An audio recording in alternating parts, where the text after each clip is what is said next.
est protégé par sa demande de la nationalité française. Mais psychologiquement, elle est blessée par quelque chose qui n'a absolument rien avec la nationalité française. C'est par la défaillance de son État, de son pays d'origine. Et au lieu de dire ouvertement qu'il est parti parce que son pays, tout émigré est parti parce que son pays d'origine était défaillant, il va s'excuser d'avoir eu recours à une autre nationalité pour exister. Et bien sûr, c'est parce que nous sommes tout le temps dans ce double langage. Nous, les Marocains, on n'est pas franc, on n'est pas frontal, on ne s'assume pas. Lorsqu'on choisit la nationalité étrangère, c'est parce qu'il y a un intérêt quelconque. Et c'est parce qu'on se sent protégé dans cet intérêt ou autre. Et merci. Merci, professeur Lana, d'avoir abordé ce sujet de l'immigration au Maroc. D'ailleurs, je pense que cette catégorie d'immigration est vue malheureusement négativement. D'ailleurs, on voit, c'est vrai, des Africains qui s'étalent dans les rues, qui mendient. Et ça donne une mauvaise image par rapport à ceux, parce qu'on a une autre catégorie qui sont à l'université et qui sont, c'est-à-dire, c'est des gens qui sont instruits. Et malheureusement, quand vous voyez un noir, déjà un Africain, on va dire, moi j'étais avec une jeune étudiante qui est venue, je me rappelle, du Togo, togolaise, et on était suivi par un jeune là. Et ça, malheureusement, on voit toujours l'autre d'une manière vraiment, on le sous-estime. Et donc, notre pays doit revoir ce genre d'immigration. Et j'insiste beaucoup sur la question de la culture, de la formation. La culture, c'est un élément extrêmement important. Là, je me rappelle à Lévi-Strauss, dans son livre Race et culture, je pense que vous avez déjà lu cette belle œuvre qui disait dans son ouvrage l'autre, il ne fait pas partie de nous, donc on l'exclut parce que, justement, parce qu'il ne s'habille pas comme nous, parce qu'il ne mange pas comme nous, et c'est normal qu'on va l'exclure. Je pense que la question de la culture, elle est extrêmement importante et on devrait donc revoir la question de l'immigration en vraiment faisant attention à la question de la culture. Alors je passe la parole à notre grand professeur, M. Abdourabbi, qui va donc donner son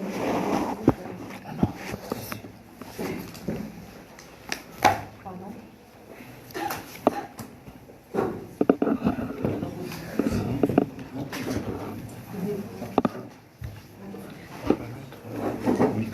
Merci Madame la Présidente, notre collègue Rafi. Je remercie aussi M. Mohamed Mazouz pour sa contribution. Donc, si vous permettez, ma communication sera faite en arabe, parce que j'ai préparé je l'ai préparé en arabe. Donc, المداخلة ديالي ستكون حول مسارات الهجرة الدولية بالمغرب، عوامل النشأة وآلية الاندماج. إذا المداخلة غتكون نقاط توطئة، والنقطة الأولى مواقف المغاربة تجاه المهاجرين الأجانب، والنقطة الثانية مواقف المغاربة تجاه الهجرة. إذن السياقات ومسارات الهجرة الدولية بالمغرب. إذن على مستوى المسارات المعقدة للهجرة الدولية بالمغرب، إذن المغرب يعد بلد استثنائي. لماذا؟ لأنه مستقطب للهجرة ومصدر للهجرة، جوج نقاط. إذن المغرب يستقطب واحد العدد كبير من المهاجرين، سواء من جنوب الصحراء أو من بعض الدول العربية اللي عرفت أزمات وحروب بحال سوريا، العراق، ليبيا إلى غير ذلك. كذلك إذن المغرب أصبح وجهة مفضلة لدى العديد من هاد المهاجرين الأجانب. كذلك إذن الموقع الجيوسياسي ديال المغرب، الموقع الجغرافي، الاستقرار السياسي الذي ينعم به، إضافة إلى التحسن والتنوع في البنية الاقتصادية.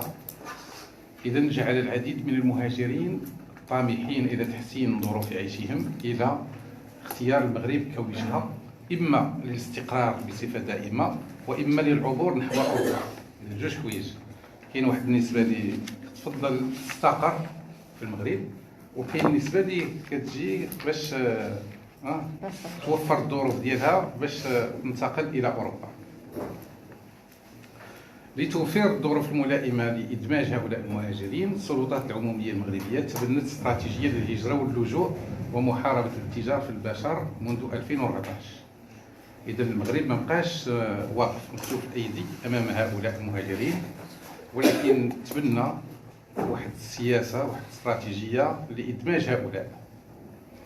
إذا تم بموجب هذه الاستراتيجية تسوية وضعية ما يزيد عن 40,000 مهاجر. إذا هذه مسألة مهمة جدا، لأنه في واحد الظرف وجيز استطاع المغرب باش يتمكن من إدماج 40,000 مهاجر، يسوي لهم الوضعية القانونية ديالهم. إذا كيصبح عنده الوراق ديالو، ومن ثم كتصبح عنده حقوق، إذا وعنده الحق في التشغيل، عنده الحق في التندرس، عنده الحق في الصحة إلى غير ذلك.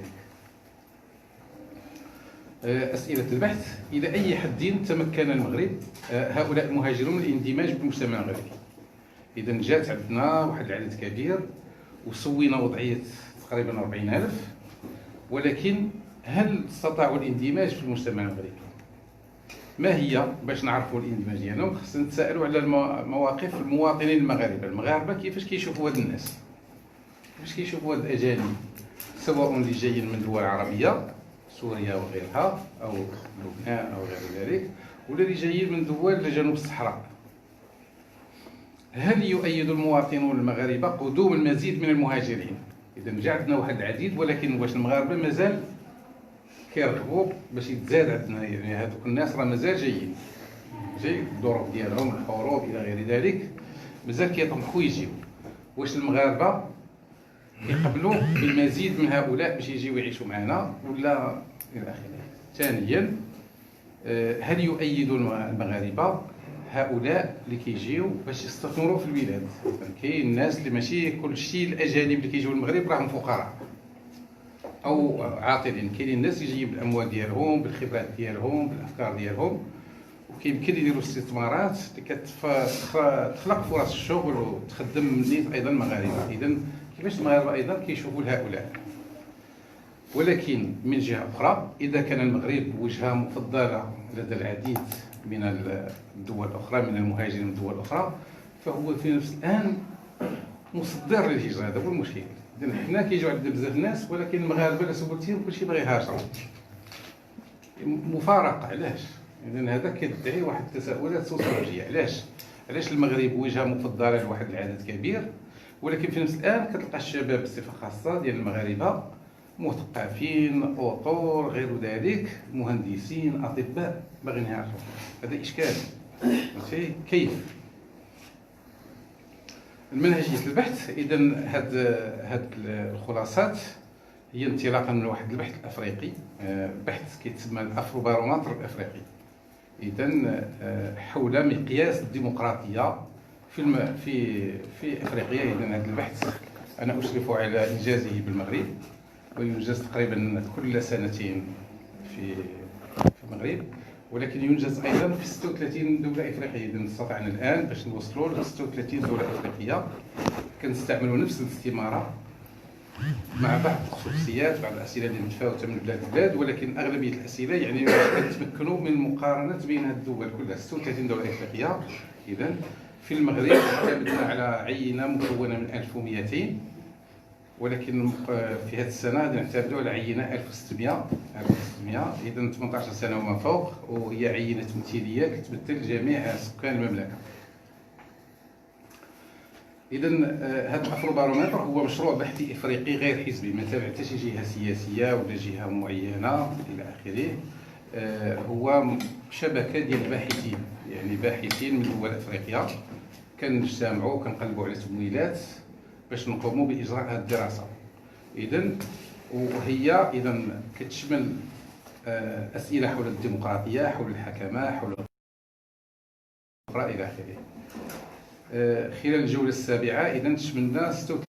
اذا كيمكن لك في قضيه من بعض القضايا كتشتغل عليها، كيمكن لك تاخذ الهجره، كيمكن لك تاخذ البطاله، كيمكن لك يعني قضايا كثيره لانه استماره كبيره في مجموعه من الاسئله الى اخره. اذا كيمكن لك تكتب مقال، كيمكن لك تصرحه مثلا بحال هذا المقال ديال دابا يلاه وجدته دابا فهمتي بالزربه كتدخل كدير الاناليز اونلاين كتخرج دي دوني بالزربه يعني موضوع ماشي ما عندكش. هو متوفر بالانجليزيه وكاينه ايضا لا فيرسيون فرنسيه، ولكن الاستمارات ممكن تلقاو الاستماره بالعربيه ما كاينش مشكل. الاستماره ديال المغرب كيمكن لك تلقاها بالعربيه وكيمكن لك تترجم باش تلقى لي دوني تحولهم للعربيه. اذا هاد الافروبارومتر كيسمح لك باش دير مقارنه بين هاد 36 دوله افريقيه، اولا في المكان ايضا في الزمان. كيمكن لك تقارن بين السنه وبين السنوات اللي فاتها، لانه هذا الشيء بدا تقريبا 16 سنه هاد البحوث ديال الافروبارومتر. اذا كيمكن لنا نقارنوا مثلا شي قضيه معينه الهجره ولا مثلا الرشوه ولا شي حاجه في الزمان وفي المكان بين المغرب ومثلا شي دوله اخرى، ولا في السنوات مثلا في الثمانينات في الستينات في الالفينات الى اخره. اذا مواقف المغاربه تجاه المهاجرين الاجانب كيف دايره؟ اذا تحليل مواقف اذا تجاه المهاجرين هي مزيج بين الترحيب والحذر. اذا حنا المغاربه يعني هذا البحث كيبين لك المغاربه مرحبا بك وخايف منك جوج حوايج. فهمتي؟ اذا حوالي ثلث المواطنين 36% كيقول لك يجب ان يسمح للبعض او الكثير من اللاجئين والمهاجرين وغيرهم من الاشخاص المشردين او الاجانب بالعيش في المغرب. اذا 36 كيقول لك خاصنا يعيشوا يجيو عندنا الى اخره، ولكن لا شفتوا بالخضر 26% كيقول لك لا ما يجي عندنا حتى شي واحد، ما بغينا حتى شي واحد. يعني لو انكار الربع ديال الساكنه ما كرهاش تبقى بحالها. ولكن اللي مزيان هو ان 36% يعني ثلثين تقريبا الثلث تقريبا كيقول لك لا مزيان يجي عندنا شي شويه منهم، ما يجيوش بزاف فهمتي، او كثير منهم. ثلث المواطنين 64% كيقول انه امر جيد ان يخلق المهاجر مقاوله ويشغل المغاربه بهم. اذا من ناحيه الاقتصاد اذا اغلبيه المغاربه كيقول لك مرحبا بهم تيجي سيدي واستثمر فلوسه الى اخره. بالمقابل صرح ما يقارب من النصف منهم 47 ان المهاجرين يستولون على فرص العمل على حساب المواطن المغربي. اذا واحد النسبه كبيره 47% كيقول لك تقريبا 50% كيقول لك لا هذوك اللي جاو راه غادي يديو لنا البايس ديالنا، غيديو لنا الخدمه ديالنا، ما غاديش يخلونا حنا ولا ولادنا فين يخدموا، كاع فرص الشغل غادي يستوليو عليها. ويرحب حوالي 4 من كل 10 تقريبا 40% بمهاجر يتزوج باحد اقاربهم المقربين. اذا من ناحيه القرابه والزواج ما عندناش مشكل. اذا المغاربه ليسوا عنصريين. 40% يقول لك انا ممكن نتناسب معاه نتزوج فيه ياخذ بنتي نتزوج فيه الى اخره ما كاينش مشكل.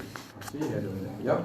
كذلك تقريبا 38% 40% تقريبا كيقول لك ممكن يكون جاري، ما عنديش مشكل علاقه الجوار تكون حدايا لابارتومون ديالك تشوف فيه ولا الى اخره ما كاينش مشكل. اذا هي هذه 64%. اذا شفتوا المليان 24 كيقول لك انا كنرحب بالمهاجر يخلق مقاوله ويشغل المغاربه.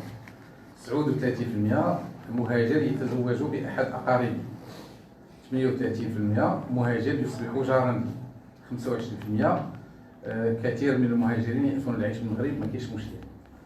اذا تواجد المغرب هذا امر جيد يؤيد ربع المغاربه 25 مزيد المهاجرين القادمين للعيش في البلاد.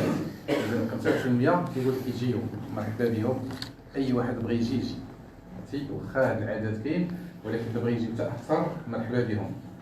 4 من كل 10 43% ان المغرب لديه عدد كافي من المهاجرين ويجب ان لا يسمح للمزيد من المهاجرين. 43% كيقول لك بركه.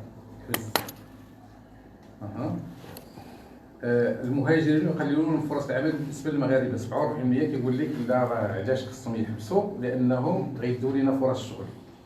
43% كيقول لك بانه لا يجب ان يقبل بالمزيد من الاشخاص المهاجرين. 31% يقولون ان المهاجر هو فرصه قوه اقتصاديه بالنسبه للمغرب.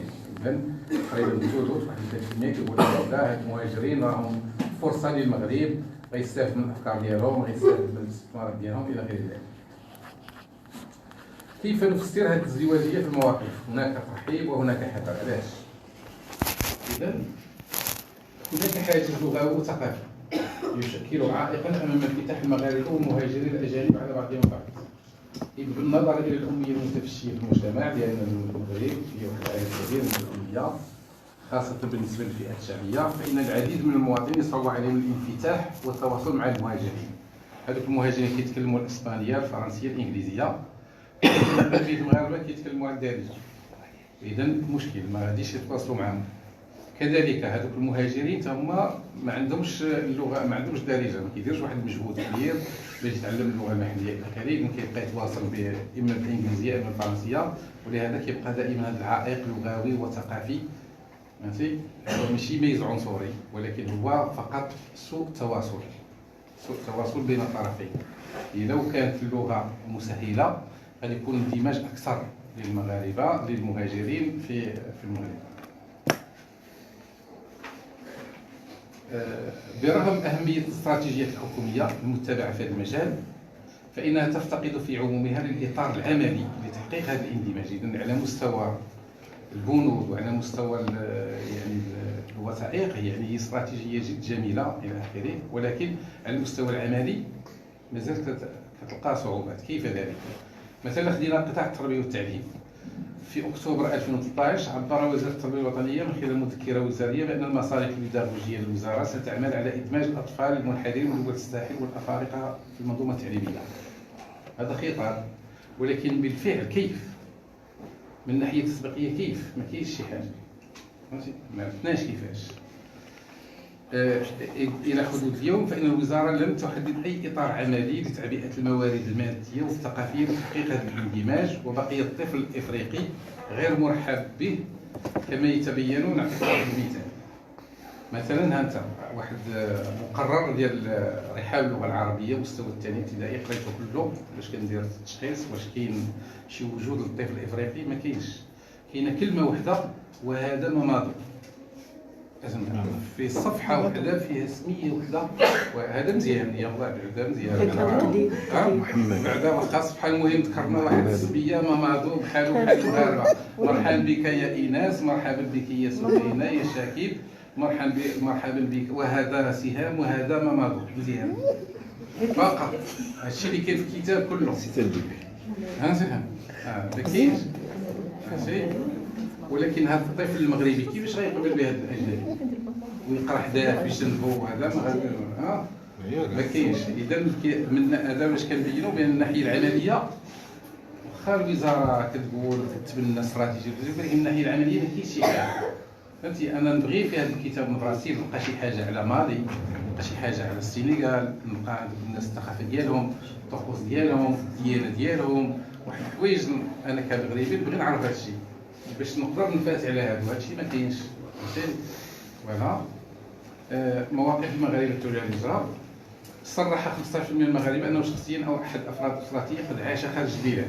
مزيان. اذا المغرب كاين واحد الموبيليتي 15% سوق اليوم مشاو شدات. مزيان.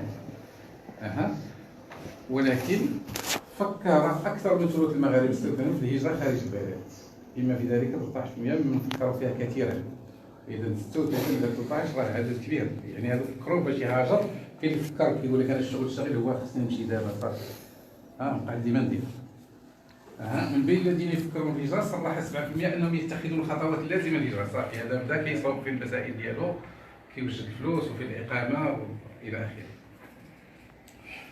بينما صرح 67 انهم لم يقوموا بعد باحداث خطط معينه. اذا هناك يعني عدد كبير. هو هذا المبيان كيبين الناس اللي عاشوا خارج البلاد 15%، اللي فكروا في الهجره لا افكر على الاطلاق 64، قليلا 15، الى حد ما 8، كثيرا 13. يعني واحد العدد كبير. تحضيرات المهاجرين حاليا يقوم بتحضيرات 7%، يخطط للانتقال 18%. اذا هذا عدد كبير كيبين لنا بان يعني الهجرة تستهوي واحد العدد كبير من المواطنين المغاربة خاصة الشباب. ما هي الوجهة الأكثر اختيارا لدى المهاجرين المحتملين؟ إذا الوجهة الأكثر هي أوروبا. كتشوفوا هي 60% كيقول لك أوروبا، فرنسا، إسبانيا، طاليان، ألمانيا إلى غير ذلك. بينما 15% كيفضلوا امريكا، شمال امريكا، الشرق الاوسط 6. بينما الدول الاخرى مثلا كنشوفوا دابا المغرب توجه نحو افريقيا، استثمارات في افريقيا الى اخره، يلاه 1% اللي كيفكر يكون في افريقيا يمشي لافريقيا، ولكن الوجهه الاكثر هي اوروبا. هذا عنده حتى هو تفسيرات سوسيولوجيه. لماذا؟ لان اغلبيه المغاربه عندهم اقارب في اوروبا، كاين فهمتي كاين واحد الصوره ايجابيه حول اوروبا. اسباب التفكير في الهجره، شنو هي الاسباب؟ من بين واحد السلم ديال الاسباب، ولكن كياتي العثور على فرصه للشغل هو الاول. 5% من المغاربه باغي يهاجر فقط باش يلقى خدمه، بينما العوامل الاخرى مثل مواصلات التعليم 10%، الفقر 10%، افاق المقاوله 9%، السفر، السياحه 6%، بيئه ديمقراطيه 4%، الازمه الاقتصاديه الى اخره. اذا تحسين ظروف العمل او الحصول على فرص العمل اذا هو السبب الرئيسي لاغلبيه المواطنين اللي كيفكروا في الهجره نحو اوروبا. هذا بغيتو تلخيص بالفرنسيه نقرا عليكم ولا ما عرفت دابا؟ خلينا ما نقولوا حتى حنا شويه صافي. اذا كنشكركم على حسن الانتباه ديالكم. كنشكركم الاستاذ عبد العزيز. كنذكر انا الاستاذ عبد العزيز استاذ شعبة سوسيولوجي. بغينا اسمح لي انا نهضر على لا كيسيون كولتورال، ولكن ايضا كما قال الاستاذ عبد العزيز لانسيرسيون بروفيسيونيل. مع الناس اللي كيمشيو انا كنشوف غير المهاجرين اللي كيمشيو لفرنسا هناك اون فورماسيون كتعطى افيك ادابتاسيون على لانسيرسيون بروفيسيونيل، فين يمكن لي سيت اللي يقدر كيوريوهم تو اون لور مونتر تو لي سيت اللي يقدروا يلقاو فيهم يعني العمل، كومون تروفي ان امبلوا اكسيتيرا. كدار توت اون فورماسيون على هذا الشيء. دونك هادوك الناس اللي كيجيو لافريك subsaharienne, est-ce que la question qui se pose est-ce qu'ils sont formés dans ce sens, hein? Ou c'est normal parce que nous on a déjà un problème de chômage pour les jeunes. Donc هادوك الناس aussi est-ce que حتى انا كنقول المخطط التنموي اللي وضعناه actuellement est-ce que هاد les africains هاد اللي كيجيو من افريك سبساريان اسكو داخلين هما في المخطط التنموي؟ لحقاش هادوك لو جون ديالنا داكور اون فا لي فورمي باش يديروا اون بوتيت انتربريز، ولكن هادوك لي جون اللي كيجيو اكطوالمون واش حتى هما اون فا اوسي لي زيدي باسكو سينون او لي ميتر واش غيبقاو على طول كما كيقولوا المصريين في الشارع؟ هذا لا يعقل. دونك كنتاخروا المداخله استاذه صباحي اللي كتخدم هي شبكه اللغه الانجليزيه، وبارمي يعني الاهتمامات ديالها ايضا ما هو بي اي جديد صباحي. هي كتتابع وكتحضر ايضا لي ديفيرون كوب اللي كانوا داروا على ليشيل انترناسيونال.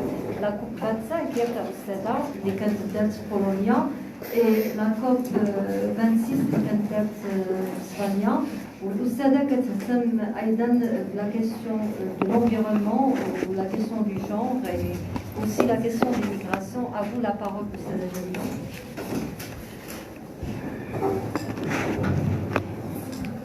بسم الله الرحمن الرحيم. شكرا السيده الرئيسه رئيسه هذه المائده المستديره، شكرا على اختيار هذا الموضوع الجد هام والجد مستفز لنا كمثقفين كاكاديميين كمغاربه كناس عانوا من الهجره، غراتهم يمكن في واحد الوقت ويمكن دابا هما شهود لبعض الموجات الجديده من الهجره.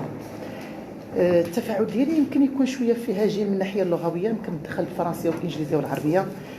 في التقديم نفسي انا من الشعبه ديال الانجليزيه، ماشي من شعبه السوسيولوجيا، من شعبه الدراسات الانجليزيه. وشنو اللي جعلني نشارك معكم نظرا لاهتمامنا في الشعبه ديال الدراسات الانجليزيه بالدراسات الثقافيه، بالتحليل ديال بعض المظاهر الثقافيه. هذه عندنا ماده، هذا هو كاين في بعض الكليات، في بعض الشعب ديال الدراسات الانجليزيه كاين التركيز على دا كوم باركور كتخصص بالنسبه للطلبه، ولكن حنا عندنا في الشعبه عندنا تخصصين رئيسيين، التخصص اللساني والتخصص الادبي. وكيبقى الاختيار ديال الدراسه الثقافيه والتحليل الثقافي كامكانيه بالنسبه للطلبه من التوجهين، الطلبه الادبيين والطلبه اللسانيين. هذا من جهه. من جهه ثانيه كينصب اهتمامي في هذا الموضوع من ناحيه البحث كاستاذه باحثه، ومع خصوصا انني عندي واحد الاعتقاد ان الاستاذ الباحث ما خصوش يكون عنده المقاربه الضيقه لاي موضوع كان، خص يكون عنده داك المقاربه الموسوعيه المتنوعه المنفتحه لبعض القضايا الثقافيه الاجتماعيه يمكن الاقتصاديه اللي كيلقى في المحيط ديالو. لانني انا عندي هذه ليكواسيون ان الاستاذ الجامعي بحال الانجينيور. شنو هو الانجينيور؟ الانجينيور c'est un grand penseur qui arrive à trouver des solutions aux problèmes ولا aux problématiques. هنا كنحاول نقرب الاستاذ الجامعي من المهندس. يمكن هو يكون مهندس التفكير، مهندس ديال لا ريفليكسيون، ديال التصورات، ديال التحليل. بمعنى لا انا من هنا كنوجه نداء ديالي للاساتذه الجامعيين والباحثين معنا هنا في الماسترات والدكتوراه باش ياخذوا هذا التوجه، يحيدوا من التضييق، يحيدوا من ديك التصور الضيق للتفكير وديال التحليل ويمشيو للتصور الموسوعاتي واللي هو عنده ايجابياته اكثر من سلبياته. مثال كيمكن الاستاذ الجامعي والاستاذ الباحث والباحث بصفه عامه الباحث الاكاديمي الجامعي يكون عنده المساهمه ديالو فك بعض الالغاز، بعض المشاكل، بعض الاشكاليات، يدلي بالدلو ديالو اللي كيكون بدائيا مصحوب ما هو نظري وما هو تطبيقي. هنا فين كيتميز الباحث الاكاديمي، ما كيكونش عنده غير لو ترافاي دو تيران، كيكون عنده لابروش تhéorique et une vision sur l'applicabilité de la théorie dans le terrain et la contribution de la théorie dans la résolution de pas mal de problématiques auxquelles la société à laquelle il appartient peut faire face. غادي عندي هنا كنرحب بالطلبه ديالي البحوث اللي لحيت عليهم باش يحضروا معايا هنا، لان دخلت لا ميغراسيون كوم تيماتيك دون لي زيتود دو كولتور، وبختراس كيصعب على الانسان يتصور هذا الشيء. ولكن هنا غادي ندخل المداخله ديالي اللي شويه اعتباطيه ولكن يمكن تكون شويه مستفزه. هنا غادي ندخل الطرح اللي غادي نطرحها من الناحيه المنهجيه. فالظاهره ديال الهجره في حد ذاتها مفتوحه لجميع المقاربات كما شفنا اليوم، ومن طرف تبارك الله الناس متخصصين، لان انا راه حدا قامات كبرى ماشي سهل باش تتكلم قدامهم. راه كنحس واحد رقابه فكريه حدايا الاستاذه تبارك الله عليها استاذه حكيمه العلان اللي كتشتغل يمكن في الظل، ماشي من الناس اللي كيعزيز عليهم البهرجه والاضواء، ولكن اللي تبارك الله عليها معروفه بالخبره ديالها في تحليل الظواهر الاجتماعيه بمختلف المقاربات. معنا استاذ عبدو ربي تبارك الله اللي متخصص في السوسيولوجيا، بلا ما نهضروا على الاستاذه لطيفه الهضراتي اللي تبارك الله عليها استاذه ديال التواصل، وكنحييها بزاف على المبادرات اللي كتاخذ. ومرحبا بالسي معزوز معنا، مرحبا بك في الاداب والعلوم الانسانيه والتحليل الاجتماعي. كنشوف انا الظاهره كي قلت الهجره هي من المواضيع اللي كيطرقوا لها جغرافيا في علاقتها مع المجال، في علاقتها مع التنميه البشريه وحتى مع التنميه الطبيعيه. كنشوفها كذلك كظاهره نفسيه، لان المهاجرين هما ناس اللي كيعانيوا من متاعب، كيدخلوا في واحد تجربه نفسيه اجتماعيه غير مريحه. انا بالنسبه لي ce sont des gens qui souffrent par leur aventure dans cette expérience qui n'est pas sauve ou qui n'est pas vide de risques. Bon, c'est une expérience اللي فيها ديك الريسك تيكين بلان دو ريسك. يمكن الواحد يدخل فيها ما يخرجش منها، ولا يخرج منهزم ولا يخرج انسان قوي.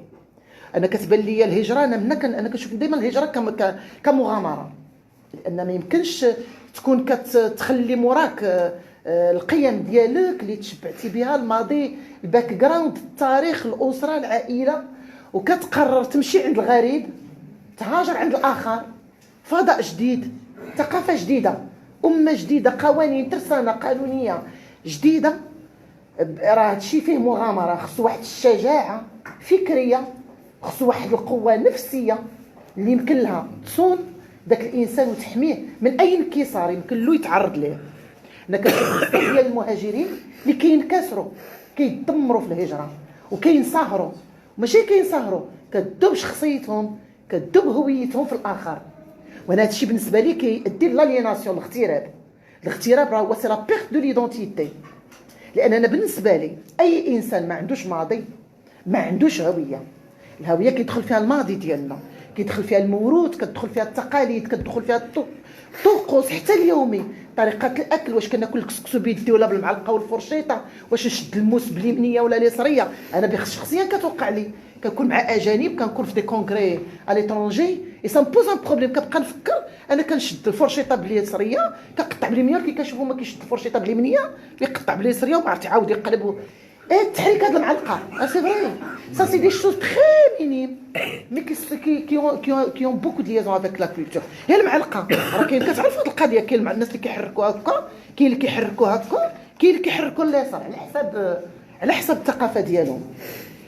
غادي نرجع للمشكل ديال المنهجي اللي كيتطرح، بلا ما نضيف لكم شويه المنهج الادبي اللي غادي ندوز عليه شي شويه.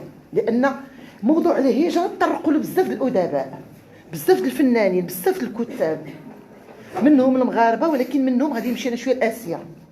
غادي ناخذ واحد الكاتبه سميتها قيصره شهراز، هي كاتبه باكستانيه هاجرت من مواليد 1958 لان درستها. هي هاجرت باكستان نظرا للمشاكل الاجتماعيه الاقتصاديه، هاجرت كطفله vers Londres. Donc elle a migré vers Londres, vers l'Angleterre, et ça a été une grande transition sans préparation. Donc elle a émigré du Pakistan à son âge d'enfance. Et elle a fait face à l'Angleterre, à Londres surtout, avec tout ce que ça implique. Parce que il me paraît que كي قالت الأستاذة لطيفة الهضراتي، المملكه البريطانيه راه ما هياش البلدان الاخرين، لو انها كانت بحالهم ما كانتش غتستقل عليهم تخرج من الاتحاد الاوروبي، لها خصوصياتها. حديثوا بالزياره ديالها، جي ايميغري واحد الوقت مي temporairement j'avais émigré l'Angleterre pendant un mois en termes de stage.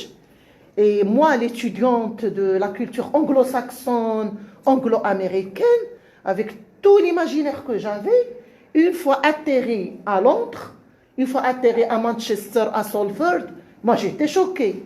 Moi j'ai subi le choc culturel, le choc interculturel. Parce que j'attendais pas tout ça. Je ne savais pas que toute cette richesse existait dans le monde. Moi qui émanais du Maroc des années 80-90, avec, vous savez, toute l'instabilité, même politique, sociale, culturelle. Une fois en Angleterre, moi j'étais éblouie, mais choquée surtout, par ce grand gap qui existait entre l'africain, la culture africaine et la culture européenne.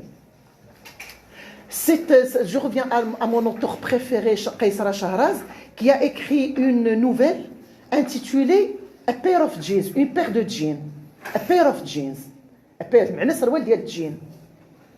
هاد الكاتبه الباكستانيه المثقفه الكبيره اللي حضرت بزاف د الجوائز وداخله في بزاف ديال الجمعيات وكدير ميم لانسبكسيون في لي زونيفرسيتي وفي شحال د الحوايج. هاد الكاتبه كترسم لنا، كتشخص لنا في هاد القصه الصراع الثقافي ديال، وكتشخصوا في واحد الشابه، بنت شابه بحال الشابات اللي عندنا في القسم هنا في هاد القاعه، شابه طالبه جامعيه اللي هي مقطعه عايشه في تمزق بين الثقافه الاصليه ديال تما ديال والديها اللي من الاصل باكستاني والواقع البريطاني اللي هي كتقرا فيه وعايشه فيه، لان هي elle est née en Angleterre, elle est née à Londres, mais on lui impose l'héritage pakistanais auquel elle semble résister.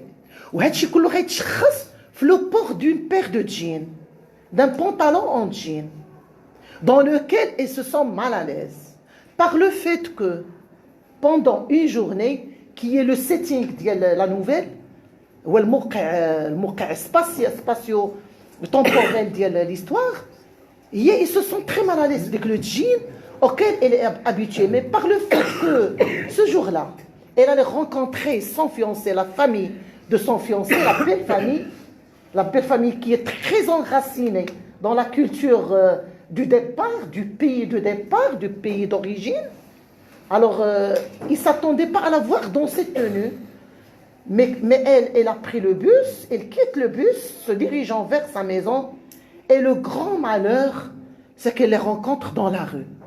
Parce qu'elle avait l'intention d'aller se changer, de se remettre dans شي حاجه بحال ديك اللي كنديروا حنايا ديك اللبسه اللي كنلبسوها اش كيتسمى هذاك بحال القماص ديالهم عرفتوا ديك اللبس الباكستاني فوالا بحال الصاري فوالا الصاري اكزاكتومون الصاري في ديك الوقت اللي غادي يتغدى un petit accident وقع un petit accident de temps au lieu d'attendre jusqu'à ce qu'elle se soit changée dans la tenue et se mettre dans la tenue pakistanaise, elle est confrontée à ses beaux-parents dans sa tenue occidentale, bien dévoilant la beauté de son corps, quelques parties de son corps, etc. Et là a commencé la guerre. Et a commencé la guerre parce qu'il y avait cette confrontation entre des valeurs qui lui sont imposées, qui ne sont pas les tiens, hein? Parce que quand même, là, moi j'ai entendu des experts de l'identité définir l'identité et l'appartenance comme appartenir à un pays par naissance, par éducation et par travail, et par le travail. Quand on n'est pas né dans un pays, quand on est né dans un pays étranger, pourquoi est-ce qu'on nous impose, pourquoi est-ce qu'on impose à ces gens la culture qui leur est presque étrangère? Donc cet auteur, Qaysara Shahraz, il évoque un peu ces problématiques de l'identité qui sont liées à l'apparence, au outlook, au vestimentaire. Et là, il prouve que l'apparence et le vestimentaire vont détruire une jeune dont les parents ont subi cet acte de migration, mais qui n'arrivent pas encore à se détacher, à déclarer leur coupure avec cet héritage. Ça d'un côté. Puis j'aimerais bien rebondir sur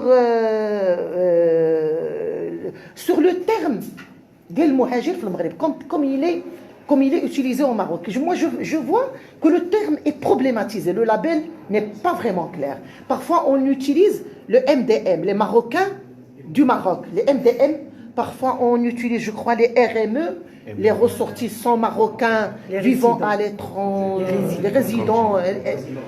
Donc, pour moi, le terme qu'on accorde aux Marocains résidant à l'étranger reflète la politique du pays, la politique géostratégique du pays. Parce que comme ça a été évoqué, le Maroc a subi cet acte d'immigration vers la France comme un acte post-colonial. Ça, c'est parmi les impacts du post-colonialisme au Maroc. Parce que quand on a ouvert les portes de l'Europe et de la France surtout aux Marocains, ça a été pour exploiter cette main-d'œuvre qui n'était pas, je crois, chère à l'époque, et en même temps pour inspirer, c'est comme l'aspiration, c'est aspirer les capacités, les potentiels du Maroc. Moi j'ai un frère qui a été parmi ces cas, qui a eu cette chance d'aller en France, c'est un demi-frère, mais il me dit que ça a été malsain. On n'a pas été envoyé juste pour la formation, mais là, les Français voulaient vraiment abuser, exploiter, profiter bien des potentiels de ces cerveaux, de ces pensées des Marocains. Je vais rebondir un petit peu sur le phénomène des subsahariens qui ont atterri au Maroc, qui ont utilisé le Maroc avant comme un pays pendant l'immigration. Et là, ils ont, pour différentes raisons, ils ont préféré résider au Maroc, faire du Maroc un pays d'accueil, sans qu'ils l'acceptent, sans que le Maroc soit préparé ni par les lois, ni par la culture, ni par les mentalités des gens, ni même par l'esprit religieux.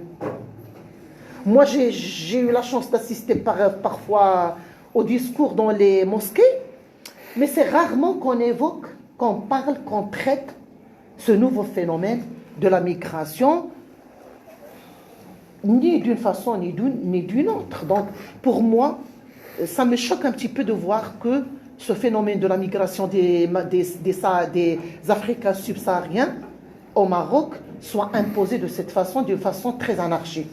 C'est grâce à certaines initiatives du roi du Maroc que certaines mesures ont été prises en faveur de ces pauvres immigrants. Ces immigrants, donc l'immigration, la migration et l'immigration. Donc ces immigrants africains vivant au Maroc ne sont pas aussi innocents qu'on l'imagine. Pourquoi? Parce qu'ils viennent avec des préjugés. Ils viennent avec une culture qui nous est étrangère. Ils viennent avec des croyances, avec des appartenances politiques, religieuses, et même avec une vision très négative des Marocains. Parce que pour eux, dès qu'ils atterrissent au Maroc, ils font face à une variété culturelle à laquelle ils ne s'attendaient pas. Nos visages, nos couleurs de peau, très variées, ne sont pas des choses qu'ils acceptent facilement. C'est comme les Marocains quand ils ont atterri en France, qu'ils ont fait face aux Zarat et qu'ils ont choisi d'épouser Zarat, Bédat, Zouinet, qu'ils préféraient aux brunes africaines. Pour moi, c'est presque la même chose. Bon, donc le subsaharien, une fois au Maroc, c'est normal qu'il trouverait des problèmes d'intégration variés et auxquels il a réagi parfois par des viols, des harcèlements, parce que quand même, les cours de justice ont enregistré un taux pas mal de viols commis par des Africains subsahariens contre des filles et des femmes qui ont voulu aider. Moi, j'évoquerai le cas d'une femme, je crois, de Mohamedia ou de Casablanca, qui présentait le petit plateau du petit déjeuner à un subsaharien qui venait frapper à la porte pour avoir quoi manger. Une fois, et il lui demandait de laisser le plateau et de fermer la porte et quitter. Une fois, il n'a pas fait ceci, il a mis le plateau, il a fermé la porte, et la femme était dans la cuisine en train de préparer le menu et tout pour le mari et les enfants. Il s'est glissé vers la chambre à coucher. Il s'est endormi dans le lit nuptial du couple. Vers midi, le mari est retourné chez lui. Il est passé dans la chambre à coucher. Il a trouvé le mec qui était dans son lit. Et avec violence, il lui a dit, qu'est-ce que tu fais? Il lui dit, c'est ta femme qui me reçoit de temps en temps ici. Et il y a beaucoup d'actes qui ont été commis. Donc, je crois que ni les subsahariens n'étaient préparés, ni les Marocains ne le sont. Même si moi, je suis un peu contre cette hospitalité très ouverte de notre part. Il faut bien qu'on s'assume un petit peu, qu'on se ressaisisse, qu'on soit un peu méfiant de l'étranger, qu'on attende jusqu'à ce que cette identité de l'étranger soit bien établie. Le problème de la langue est un autre problème, hein, parce que moi, j'ai enseigné pas mal d'Africains subsahariens dans mes cours, dans le cadre de la coopération qui semble avoir cessé. Moi, j'ai reçu des étudiants du Sénégal, du Mali, de la Libérie, de l'Afrique centrale, de la Costa Rica, au moins de 6 pays africains. Et là, mes étudiants souffraient bien. Et ils le déclaraient. Ils souffraient de la ségrégation, du racisme basé sur la couleur. Ils souffraient aussi du problème de la langue, du problème linguistique, de leur incapacité de communiquer dans la langue que les Marocains connaissaient. Ils ne parlaient pas de leurs camarades de classe, mais hors la faculté. Ils me disaient, ils venaient toujours se plaindre qu'ils se sentaient écartés, qu'ils souffraient du déni, du rejet, de la ségrégation et surtout du racisme. Et moi, je voyais dans leurs yeux un peu cette tendance vers la vengeance, si ceci ne cessait pas. Surtout que vous savez, pour des jeunes, des jeunes garçons africains ou des garçons, des adolescents, des jeunes hommes, vous pouvez, quand vous êtes raciste, ça peut être payé par d'autres choses. Et ça a été parmi mes craintes. Je finirai par m'exprimer un petit peu sur la conception de la migration nord-sud qui est devenue sud-sud. J'ai eu la chance d'assister à une grande conférence à l'Académie de Memlaka, l'Académie du Royaume à Rabat, et il y a eu tout un congrès autour de cette thématique.